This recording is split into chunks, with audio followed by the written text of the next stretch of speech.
Hi Libra, welcome to Amihan Tarot. Ito ang iyong general reading para sa linggong ito from July 6 to July 12. Pero remember, ito ay only energy from the universe at nasa iyo pa rin ang last say kasi ikaw ay may free will.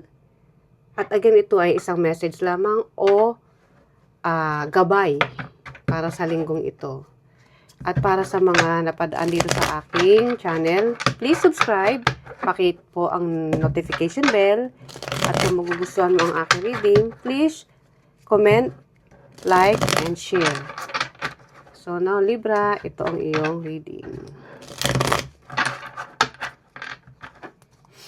Universe, ano ang message na paparating kay Libra this week? Ang overall energy, the Sun. Ang challenge, Six of Wands. Ang iyong hidden energy, Two of Pentacles. Ang iyong past energy is the Hangman. Ang iyong present is Ten of Swords. In the future, the Lovers. Ang outcome, Four of Wands. At ang iyong advice, Two of Cups. Okay. So Libra, ang the Sun, ito ang iyong energy for this week, the Sun. May clarity sa pag-iisip mo. Ando din yung masaya ka. Kung ano yung nasa paligid mo, o kung ano yung ginagawa mo, masaya ka. Kasi ando din yung alam mo, nakikita ko yung energy na energetic. Tapos laging sa trabaho, sa mood ka, nagagawa mo na maayos yung trabaho mo. Pati sa mga kasamahan mo, very madaldal na punong-puno ng saya lagi. Kumbaga, ang ganda ng mood mo for this week. And then, ang iyong challenge, Six of Wands. Six of Wands is success at victory na card. Pero ang nakikita ko rito is, pwede rin to kasing travel. Magta-travel ka. So, since, yes, masaya ka, gusto mo mag-travel, but at the same time, andito kasi si Two of Pentacles ito yung busy ka, kaya kahit gusto mo mamasyal, o gusto mo pumunta sa isang lugar na gusto mo is, nagkakaroon ng, hindi naman blockage, pero hindi mo maggawa sa ngayon. Yun ang challenge mo. And then, ang iyong hidden energy, Two of Pentacles, busy, marami kang ginagawa. Hindi mo malaman kung anong uunahin mo, kung ito bang trabaho mo, o yung personal life mo. So, ando dun yung masyado kang occupied. So, ang iyong past energy, the Hangman. So, it is self-reflection. Pagmumuni-muni o tinitingnan mo kung ano ba ang mga bagay-bagay na pwede mong gawin o dating nagawa mo na sa tingin mo ngayon para may gusto kang umpisahan. So, tinitingnan mo kung ano yung tamang gawin. Kaya nandito ka parang nakapos. Yun yung past energy mo. May pause. May hinihintay ka o meron kang tinitingnan mo kung kailan yung dapat o kung ano yung tamang oras na pwede ka na umaksyon. And then your present moment is Ten of Swords. Okay, tingin ko rito sa sitwasyon mo ngayon is meron kang mga bagay na hindi nagpapasaya sa'yo, as in talagang malungkot ka. Hindi ko alam kung saan, kung ito ba sa trabaho o sa isang tao na malapit sa'yo. Kasi kasi nakikita ko rito busy kayo sa trabaho pero at the same time masaya ka. So kung sino man, ito sitwasyon mo one or person, ito yung energy mo na hindi mo nagugustuhan in your present moment. And then in the future, the Lovers. Okay. Ito is a relationship, commitment. So, maaaring konektado tong dalawang to in the future. Yes, ngayon, broken-hearted ka sa tingin ko. Kasi ito yung parang tinraidor, kumbaga nasagad na, kumbaga rock bottom na, kumbaga wala nang tataas, wala nang bababa pa sa energy mo kasi dapang-dapa ka na. And then in the future is a commitment. Maaaring kung ngayon broken-hearted ka o sawi ka, let's say bigo sa pag-ibig, in the future, may paparating. It's a soulmate. Okay, mami, i-clarify natin yan. And then, ang iyong outcome, 4 of Wands. This is a victory card. Success. Or kung... Oh, ito yung ano mo. Ito yung pupuntahan mo, marriage. Kasi pwedeng marriage din to. Relationship in the future. And then, ang outcome is a marriage or a family na magsasaya o may celebration. And then, ang iyong advice, 2 of Cups. Alam mo, Libra, puro puro soulmate, puro commitment, puro relationship. At ito yung relationship na hindi basta-basta, talagang solid na partnership or relationship. Hindi ko nakikita tong sa trabaho o business Hindi to sa career. Ito is a relationship na pupunta o doon ka papunta. Okay, now let's clarify. So, universe, ano po ang message para kay Libra this week? July 6 to July 12, 2026. So, sun, clarify natin yan. Okay, Death card. Death is a transformation. Meron kang natapos na sitwasyon and then new beginning.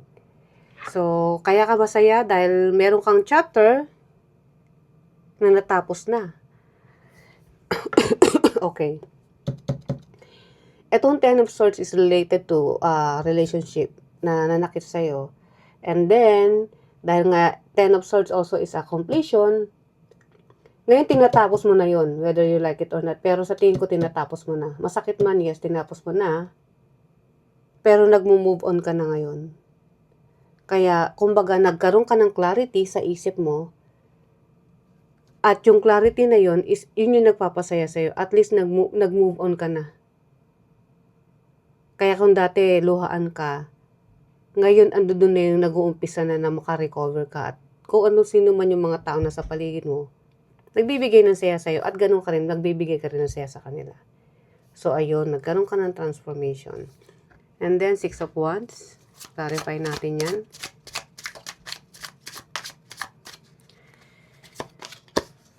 Queen of Cups. Okay. Yeah. Meron kang gustong puntahan. Gusto mong kasi si Queen of Cups is very loving, very caring na energy. At ito yung talagang mapagbigay, mapagmahal na energy. Pero ang nakikita ko rito is self-love. Gusto mong anuhin yung sarili mo, gusto mong mag-isa. Hindi naman mag-isa, pero gusto mong doon i-focus yung sarili mo. Kaya gusto mong magkaroon ng bakasyon. Pumunta sa mga bagay na gusto mong puntahan para makapag-relax. Para i-pamper ang sarili mo. Pero since hindi mo magawa sa ngayon, ando din yung challenge mo. Dahil nga maaaring busy ka. So now, clarify din natin si 2 of Pentacles. 7 of Swords. Okay. 7 of Swords is a card na nagre-represent ng not is sneaky, hindi naman siya laging masama. Pero ang nakikita ko rito is strategy. Kung busy ka sa iyong personal life at sa iyong trabaho, kailangan mo raw gumawa ng strategy para mapabilis o mapadali ang iyong ginagawa nang hindi masyadong burden sa'yo. Kasi nababurnout ka paminsan-minsan, so kailangan mo ng strategy para ma-manage yung time, ma-manage mo yung trabaho mo, at magawa mo ng maayos. Kaya andyan si 7 of Swords. So, na-clarify naman natin ang Hangman na iyong past energy. Emperor. Okay. Kung ikaw ay nagmumuni-muni at merong self-reflection, ngayon kinaklarify yan ng the Emperor. The Emperor is confident. Kumbaga, ayun na. Nagkakaroon ka na ng clarity, di ba? So, unti-unti, nagiging confident ka na gawin ng isang bagay. So, kung dati, standby ka, meron kang hinihintay bago ka gumawa o umaksyon sa isang bagay, ngayon, a-action ka na. Kasi, Emperor is isang tao na alam kung ano ang gagawin ng may buong tapang. Kumbaga, malakas ang loob mo. Kung dati pinanghihinaan ka ng loob, ngayon malakas na yung loob mo. So, kung ano man to relasyon o anong bagay, gagawin mo na siya.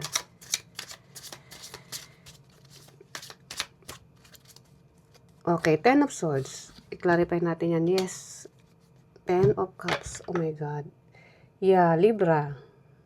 Tinapos mo na kung ano man yung dapat mong tapusin. And then, itong present moment mo, present time, present energy is Ten of Cups. Ito yung very happy na card sa buong tarot card. So, ito yung energy mo. Ang magkaroon ka ng isang pamilya o isang masasabi mong pang long term na ando dun lahat ng focus mo. Na magse-celebrate ka together with your family kung sino man ang gusto mong makasama, romantic man to, na relationship, o kahit na friendship. Basta yun yung mo, yun yung gusto mo at ito yung nangyayari ngayon sa'yo. Masaya ka, kaya nga meron ditong the sun. Tinapos mo na yung chapter ng puro kirot, puro sakit sa dibdib, and then masaya ka ngayon, Ten of Cups. Ini-enjoy mo ang life mo ngayon, Libra.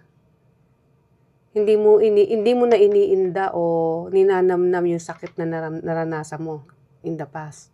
So, andito ka na sa stage ng pagsasaya sa mga taong nakapaligid sa'yo.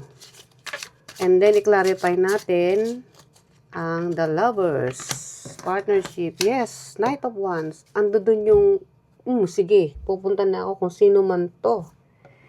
Pwedeng, ang pupunta sa'yo na, o ang paparating na soulmate is, pwedeng fire sign. Leo, Sagittarius, or Aries. Pero itong taon to is very passionate. Agresibo to. Kung ano yung gusto niya, gagawin niya. Pero, tingnan mo na ha, hindi hinay-hinay kasi si Knight of Wands is, yes, agresibo. Ando dun yung passion, makisig, charismatic, ma-appeal. Pero, ito rin yung energy na hindi stable ha. So, tingnan-tingnan mo rin. Makiramdam. Huwag padalos-dalos. Kung ayaw mong maulit tong si Ten of Swords. Okay. So, yeah. Meron kang soulmate na paparating, Libra. Si Knight of Wands. Okay. And then, i-clarify natin. Four of Wands, Two of Wands. Okay. Ang outcome is Four of Wands. Celebration. Success. At yun yung pupuntahan mo. But at the same time, sabi nga ni Universe, hinay-hinay, kahit na ito is very passionate, isipin mo rin maigi. Pero kasi pag pinag-isipang maigi yan, maganda rin yung kalalabasan, hindi yung biglaan. Sabi nga nila, may mga proseso or step by step para mapunta mo tong Four of Wands, which is success. Long-term na relasyon na maipagmamalaki mo. Kaya, eto, nandito ka, yes, gusto mo, kung ano man tong paparating sa'yo, pero, ando doon pa rin yung pinag-iisipan mo ng maigi. Hindi kayong basta-basta, sige, mayroong paparating, okay, go na ako. No, hindi ko nakikita yun sa'yo. Kasi siguro nag-mature ka na, hindi tulad dati na agresibo ka din. So, now, ang Two of Cups, clarify natin yan, which is, speaking of love na naman, kasi ito is commitment, ito rin ay commitment, partnership.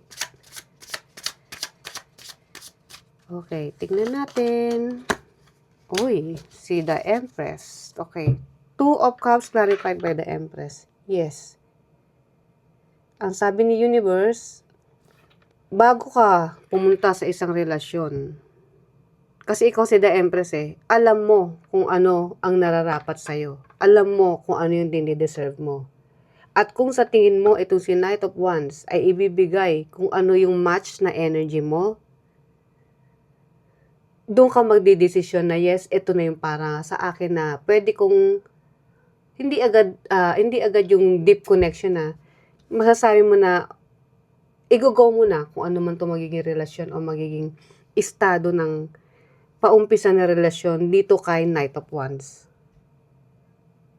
So yeah, yun yung nakikita ko sa'yo. Kumbaga, gusto mo yung parehas kayo ng energy, yung may balance. Gusto mo yung give and take, or equally na give and take. ng energy.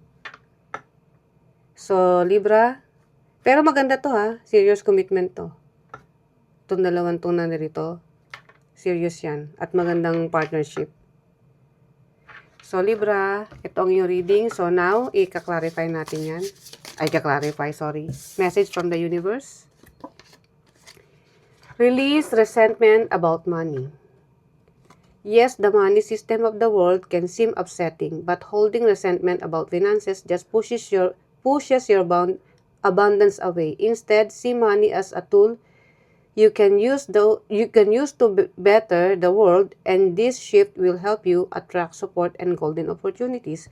So, itong message ni universe is not only dito sa love na paparating sa'yo, pero at the same time kasi meron ditong Ten of Cups, which is pwedeng community na pupuntahan mo o meron ka sa ngayon.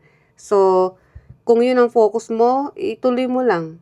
At wag masyadong kasi nandirito si Two of Cups which is na-over ka minsan sa mo, sa kabisihan ng dahil sa pera. So, ang inaano dito ni universe is take time. I-balance mo ang buhay mo. Wag laging puro trabaho. Isipin mo rin yung sarili mo. Dahil ang naman is, kung ang buhay mo is balance, dyan nag-a-attract pa rin sa'yo ang opportunity. Na kahit na hindi ganun yung effort. Kasi ako, binibigay mo kay universe is balance na energy, masayang energy. Yun din ang ibibigay sa'yo ni universe. So, Libra, ito ang iyong reading. I hope nagustuhan mo and see you next time. Bye-bye!